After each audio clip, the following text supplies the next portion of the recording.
Assalamualaikum warahmatullahi wabarakatuh. Hai teman-teman semua, perkenalkan kami dari kelas 2A3 Prodi Akuntansi Universitas Bhayangkara Jakarta Raya. Kami dari kelompok 3 pada mata kuliah karakter building akan menjelaskan materi mengenai betapa pentingnya menerima diri sendiri dan konsep dari pemahaman diri kita sendiri. Baik, teman-teman, sebelum itu izinkan saya untuk memperkenalkan anggota dari kelompok 3, yaitu yang pertama ada Amanda Nur Maulida, yang kedua Elsa Natali, dan yang ketiga saya sendiri Yulia Wijayanti. Baik teman-teman semua, tanpa berlama-lama lagi, langsung saja kita simak materi yang akan dijelaskan oleh kelompok kami. Kita akan membahas tentang menolak diri sendiri.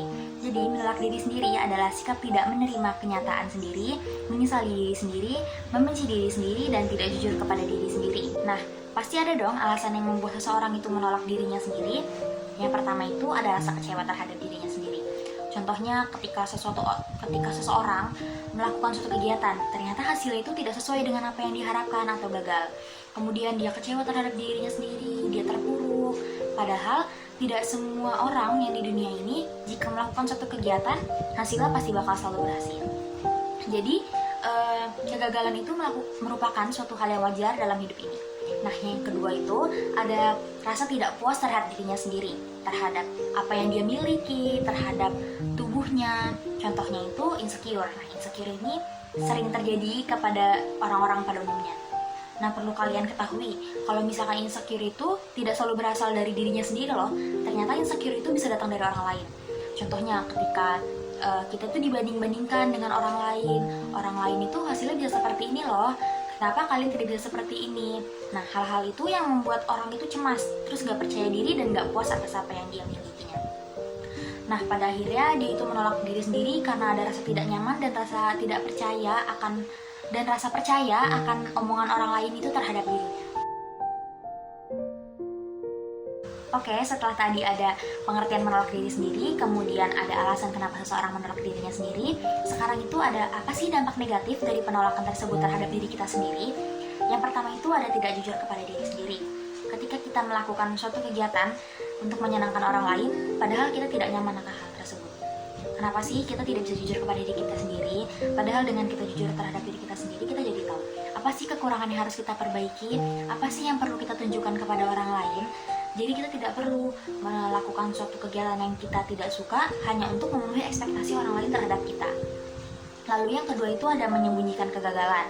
Kita sering berusaha menghindar dari rasa ditolak karena kita takut kalau misalkan kita itu buruk di mata orang lain. Jadi secara nggak langsung kita itu takut akan respon orang lain terhadap kita kalau misalkan kita gagal. Yang ketiga itu ada melempar kesalahan. Biasanya orang-orang yang menolak dirinya sendiri itu ketika dia melakukan kesalahan, dia akan seolah-olah kalau dirinya itu sebagai korban dengan melempar kesalahan dirinya kepada orang lain.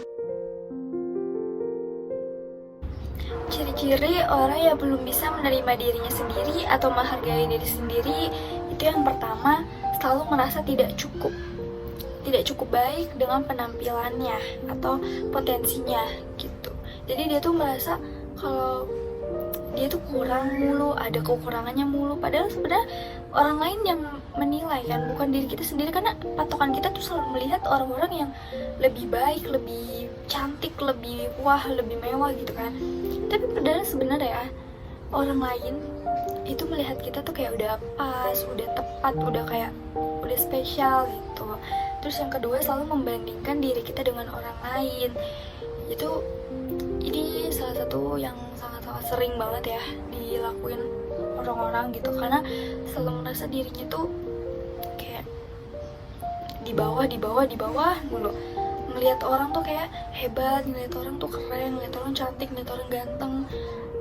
Padahal sebenarnya setiap orang itu punya porsinya masing-masing, punya kemampuannya masing-masing. Kita boleh membandingkan diri kita dengan orang lain, tapi dengan syarat kita membandingkan hal baik gitu.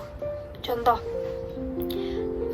orang itu mah cantik doang, tapi suaranya nggak bagus kayak aku gitu. Orang itu mah ganteng doang, tapi nggak bisa main futsal, nggak bisa main gitar gitu, contohnya ya kan. Terus orang itu mah cantik doang, tapi nggak bisa melukis, nggak bisa menari segala macam.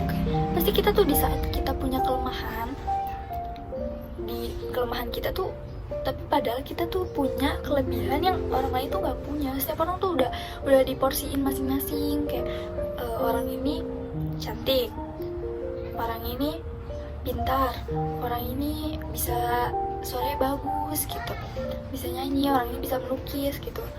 Semua orang tuh udah di porsi masing-masing gitu. Gak ada manusia yang benar-benar sempurna semuanya dia borong gitu, gak ada gitu. Terus juga sering banget kayak merasa tidak percaya diri, merasa tidak percaya diri atas apa yang sedang dia lakuin gitu. Misalkan kayak dia sedang melukis, kayak merasa kayak aduh kok kayak ada yang kurang ya lukisan gue, kayak ih lukisan gue jelek banget sih dibandingkan dia gitu. Itu salah satu contoh yang benar-benar nggak percaya diri gitu, padahal sebenarnya bagus gitu. Kayak suara gitu, kayak suaranya bagus gitu, dia nyanyi gitu, terus dia rekam gitu. Aduh kok kayaknya suara gue kurang ya, suara gue jelek banget sih gitu. Kayak berusaha untuk percaya diri, padahal sebenarnya suara kamu tuh udah bagus banget, suara kamu udah gambar kamu udah bagus, tapi karena kamu kurang percaya diri, jadi kamu ngerasanya kayak kurang gitu. Terus juga kalau misalkan kita melihat orang yang kemajuannya itu maksudnya udah lebih maju gitu, dia start, masalah dia udah maju dibandingkan kita. Karena apa? Mereka itu start duluan, sedangkan kita kayak kita belum start, dia udah start, dia udah mulai, kita belum mulai gitu. Jadi kayak usahain untuk kita juga lihat gitu, dia udah sukses karena emang dia udah jalan duluan, sedangkan kita kayak masih proses. Dia pun sama kayak kita, melewati proses, melewati jatuh bangun, caci maki segala macem. Itu setiap orang tuh pasti ngelakuin kayak gitu. Nggak ada orang yang merasa dirinya sukses tanpa ngelewatin ujian-ujian gitu, tanpa melewati hal-hal sulit gitu. Jadi kayak kita usahain untuk fokus sama diri kita aja, kayak kita harus jalanin apa yang benar-benar sudah di skenarioin gitu ya. Kita nggak perlu iri sama orang lain yang sudah maju duluan gitu.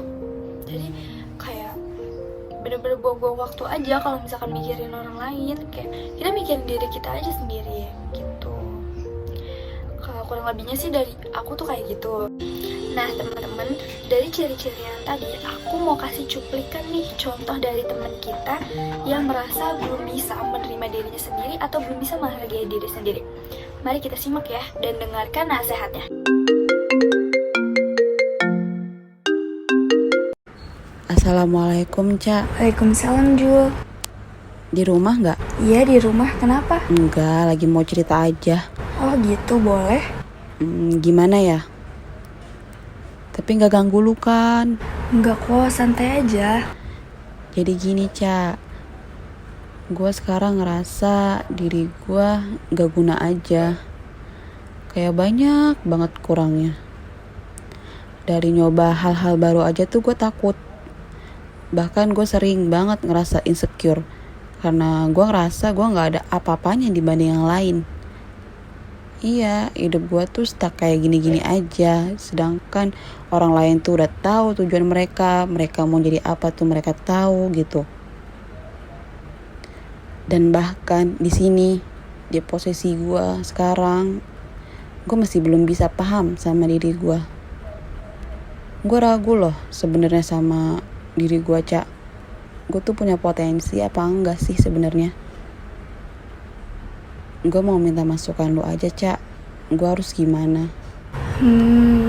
Kalau menurut gue ya, dengan lu yang selalu melihat keadaan orang lain, itulah yang membuat diri lu selalu insecure, membuat diri lu takut untuk mencoba hal-hal baru, keluar dari zona nyaman lu, karena lu berpikir orang lain menjadi standarisasi kemampuan diri lu. Please, kenali diri lu sendiri, Jul. Kenali potensi apa sih yang ada di dalam diri lu, yang gue yakin orang lain tuh gak punya, hanya lu yang punya.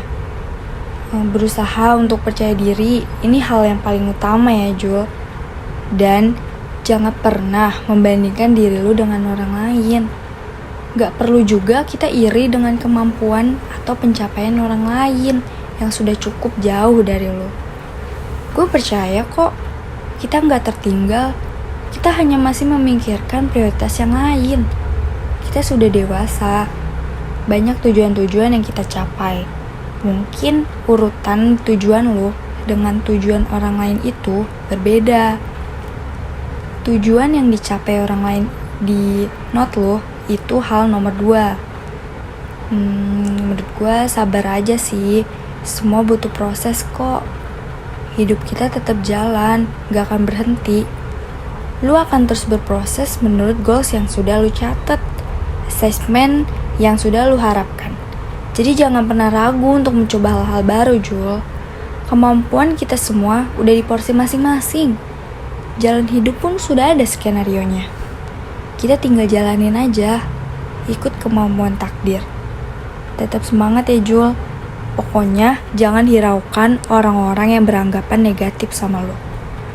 Karena apapun yang lu punya, yang lu bisa, itu hanya lu yang tahu. Itu masukan dari gue ya, Jul. Gue harap lu bisa lebih percaya diri lagi. Semangat! Oke teman-teman, selanjutnya kita akan membahas akibat yang kita rasakan dari penolakan terhadap diri kita sendiri. Ada 3 yang akan saya sampaikan. Yang pertama yaitu putus asa. Nah, putus asa ini biasanya disebabkan karena kita hanya menghakimi diri kita sendiri bahwa kita tuh adalah orang yang jelek, orang yang bernasib buruk, orang yang tidak memiliki kelebihan, dan sebagainya. Nah, itu nggak boleh ya teman-teman. Yang kedua itu biasanya kita kecewa dengan diri kita sendiri. Nah, biasanya kecewa dengan diri kita sendiri itu bisa disebabkan karena kita membandingkan diri kita dengan orang lain, membandingkan kelemahan diri kita dengan kelebihan oleh orang lain. Kita tidak bersyukur dengan apa yang kita miliki, dengan apa yang diberikan oleh Tuhan kepada kita. Itu nggak boleh teman-teman. Nah, yang terakhir, yang ketiga ini yang paling berbahaya, yaitu bunuh diri. Nah, bunuh diri ini biasanya disebabkan karena kita tidak memberi kesempatan kepada diri kita sendiri untuk berkembang, untuk maju demi mencapai kondisi terbaik diri kita sendiri. Nah, akibatnya kita mencari jalan pintas atau jalan alternatif untuk mengakhiri hidup kita sendiri dengan bunuh diri. Karena kita merasa tidak memiliki sesuatu atau kelebihan yang dapat dibanggakan. Hai, mungkin beberapa orang dari kita belum mengerti arti tentang menerima diri sendiri dan memahami diri sendiri. Mari kita bahas. Dapat didefinisikan, menerima diri sendiri ialah suatu kemampuan individu untuk dapat melakukan penerimaan terhadap keberadaan dirinya sendiri, dan memahami diri sendiri adalah kemampuan untuk menyesuaikan diri terhadap perasaan, pikiran, dan juga tindakan dirinya sendiri. Kenapa sih menerima diri sendiri itu penting? Ketika kita sudah bisa menerima diri kita sendiri, menerima kekurangan-kekurangan yang kita miliki, dan memaafkan hal-hal yang telah kita perbuat di masa lalu, kita akan bisa lebih mencintai diri kita sendiri lebih dari yang sebelumnya. Selanjutnya kita akan membahas cara mengenal diri kita sendiri. Ada 4 yang akan saya sebutkan. Yang pertama, kita harus bersikap open-minded terhadap kritik dan saran dari orang lain, dan kita harus menerima apa adanya demi kelangsungan hidup kita yang lebih baik lagi. Nah, jadi ketika ada orang yang memberikan kita saran, memberikan kita kritikan, selagi itu hal-hal yang berbau positif, kita harus menerima dengan apa adanya ya teman-teman. Karena ketika orang lain memberikan kita kritik dan memberikan kita saran, kita akan merefleksikan diri kita dan introspeksi diri kita, sehingga kita ke depannya akan melakukan suatu hal yang lebih baik lagi. Kecuali orang yang memberikan kita saran, itu sarannya berbau hal-hal yang negatif, itu nggak perlu kita terima ya. Karena ketika kita menerima suatu hal, kritik dan saran hal-hal yang berbau negatif, itu nantinya akan membuat diri kita sendiri itu merasa down. Gitu. Nah, selanjutnya yang kedua itu melalui penelusuran atau tes bakat dan kepribadian. Nah, zaman sekarang itu udah banyak ya teman-teman, tes-tes minat bakat, tes-tes kepribadian. Nggak harus kita ke psikolog, bahkan di luar sana pun, di internet pun sudah ada yang gratisan. Jadi tergantung dari diri kita sendiri, mau tidak usaha untuk mengenal diri kita sendiri. Nah, selanjutnya yang ketiga itu melalui pengalaman sehari-hari, melalui kebersamaan dengan orang lain. Nah, kita kan semakin hari bertemu dengan banyak orang, bertemu dengan orang baru ya teman-teman. Jadi dengan bertemunya orang-orang baru, dengan bertemu banyak orang, kita pasti menemukan hal-hal dan pengalaman-pengalaman baru gitu. Nah, pengalaman-pengalaman hal-hal baru itu yang baik-baik aja nih, yang perlu kita simpan, yang baik-baik aja yang perlu kita teladani. Hal-hal yang buruk, hal-hal yang berbau negatif itu nggak perlu kita ambil, nggak perlu kita jadikan pedoman gitu. Selanjutnya yang terakhir itu melalui refleksi dan perenungan diri. Nah, yang keempat ini menurut saya sangat penting karena ketika kita merenungkan diri kita sendiri, kita jadi tahu dan kita jadi mengenal diri kita sendiri, bahwa diri kita tuh sebenarnya maunya apa sih, kita tuh sifatnya bagaimana sih, diri kita tuh enggak sukanya dan sukanya tuh dengan apa sih gitu. Nah, makanya ini tuh penting banget karena ketika kita merenungkan diri kita sendiri, merefleksikan diri kita sendiri, kita tuh jadi tahu lebih dalam dan mengenal lebih dalam tentang diri kita sendiri gitu teman-teman. Ada 4 cara nih teman-teman agar kita bisa memahami diri kita sendiri. Yang pertama, berusaha mengikhlaskan apa yang telah terjadi dan tetap melihat kehidupan sekitar kita yang lebih buruk dari kita. Contoh, kita menjadi salah satu finalis lomba bulu tangkis. Kita sudah masuk final aja tuh udah bersyukur banget kan teman-teman. Tapi kalau misalkan kita merasa kita belum bisa menjadi juara 1, itu bukan berarti kita itu lemah, bukan berarti kita tidak bisa apa-apa. Oke? Dan ada orang yang di bawah kita itu, seperti kayak dia masuk 10 besar saja, masuk 20 besar atau lain-lain. Orang-orang seperti itu juga iri kepada kita karena kita tuh bisa masuk final gitu. Jadi kita jangan lihat ke atas terus, tapi kita harus lihat juga orang-orang di bawah kita. Kita harus lebih banyak-banyak bersyukur atas apa pencapaian kita. Yang kedua, berkenalan dengan kebiasaan baik dan merubah kebiasaan buruk. Oke, kebiasaan buruk kita itu biasanya kita sering overthinking. Kayak kita melakukan sesuatu itu seperti kayak ragu-ragu, terus sering banget pesimis, sering banget negatif mind gitu. Kayak, aduh, gue bisa nggak ya ngerjain ini, aduh gue bisa nggak ya menang, aduh gue bisa nggak ya masuk final gitu, aduh suara gue udah bagus belum ya gitu kan. Itu sering banget kita merasakan seperti itu gitu. Tetapi tolong banget, itu semua harus dibuang dan kita harus lebih berusaha berkenalan dengan kebiasaan baik, seperti lebih positive mind gitu. Kita lebih kayak fokus ke kayak lebih positif aja gitu, pikirannya kayak optimis gitu, kayak aduh gue udah ngerjain yang terbaik, semoga hasilnya tuh baik gitu ya kan. Jadi kalaupun kita gagal, kita mikirnya seperti ini kayak oke, hari ini aku gagal, hari ini aku kalah. Kedepannya aku akan memperbaiki potensi aku, mengasah potensi aku, dan aku akan mengikuti kompetisi ini kembali gitu. Dan aku yakin aku pasti akan menang gitu. Jadi kita harus kayak kebiasaan baik kita tuh ya udah belajar lebih lagi gitu, menggali semua potensi kita yang ada tanpa memikirkan potensi orang lain gitu. Kita fokus sama diri kita sendiri aja, kita sayangin sama diri kita, kita pikirin nih kemampuan kita, kelebihan apa yang belum keluar gitu dari diri kita usahakan untuk asah lagi kemampuan agar kita tuh tahu gitu potensi kita tuh bener-bener udah hebat, udah keren, orang lain tuh nggak punya apa yang kita punya gitu. Yang ketiga, membayangkan hal apa yang membuatmu jatuh dan hal apa yang membuatmu bangkit. Oke, hal apa yang membuatmu jatuh itu biasanya ketika dari diri aku sendiri itu ketika aku melihat keadaan orang lain yang lebih baik gitu. Misalkan, aduh, kok dia bisa ya dapat peringkat 1 gitu, kok dia bisa ya dapat jadi juara 1 gitu di lomba apapun gitu kan. Itu tuh bener-bener ngebuat kita jatuh. Karena apa? Karena pikiran kita seperti itu buat kita tuh malah kayak membandingkan diri kita gitu, kayak aduh gue nggak bisa jadi kayak dia, aduh gue lemah banget, gue kalah sama dia. Padahal sebenarnya dari aku sendiri, hal yang membuat aku bangkit malah sebaliknya gitu kan.